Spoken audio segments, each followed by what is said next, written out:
दरभंगा में होने वाले नगर निगम चुनाव को लेकर प्रत्याशी कूदे मैदान में।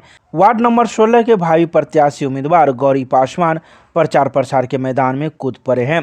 वह वार्ड नंबर 16 से पार्षद पद के उम्मीदवार के रूप में खड़े हैं, जिन्हें ढोलक छाप मिला है और यह छाप 2 नंबर पर है, जिसको लेकर अब पार्षद के साथ साथ अब उनके समर्थन में महिलाएं भी मैदान में कूद पड़ी है और घर घर जाकर लोगों को गौरी पासवान के पक्ष में वोट देने की अपील कर रही है।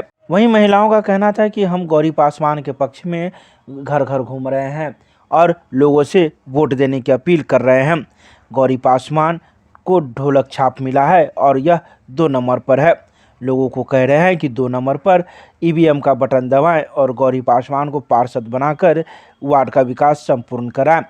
साथ ही कई महिलाएं यह भी कह रही है कि इससे पहले भी गौरी पासवान पार्षद रह चुके हैं, साथ ही महापौर के पद पर भी कार्य कर चुके हैं। उन्हें पूरा तजुर्बा है कि वार्ड में किस प्रकार से विकास करना है और क्या करना है। आइए आपको सुनाते हैं कि क्या कुछ कहती हैं महिलाएं गौरी पासवान के पक्ष में। वार्ड है, वार्ड पार्षद के लिए चुनाव प्रचार कर रहे हैं। गौरी पासवान जी के लिए 2 नंबर में है ढोलक छाप।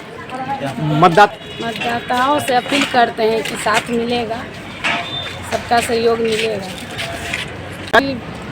पूर्व महापौर जी अच्छे से काम किए जनता के बीच और दुख सुख में हमेशा साथ रहते हैं। मैं उसकी पत्नी हूँ, इतना तो हम समझ ही चुके हैं और मेरे जनता भाई भी जानते हैं। अपील करते हैं, सब बात बोलते हैं, जनता के देखेगा, जीतेगा। क्या छाप है, कौन नंबर? ढोलक छाप है। अभी हम लोग चुनाव प्रचार कर रहे हैं 16 वार्ड का। ये गौरी पासवान जी का पर्ची है, हम लोग लेकर के घूम रहे हैं वार्ड में। अच्छा। ढोलक छाप मिला हुआ है, 2 नंबर पे है। अच्छा। तो हम लोग को जनता को देना है। अभी जनता से अपील है कि मतलब इस पे ढोलक छाप पे वोट गिरा के उनको विजय बनाए पार्षद पद पे। कौन सा वार्ड है ये? 16 वार्ड।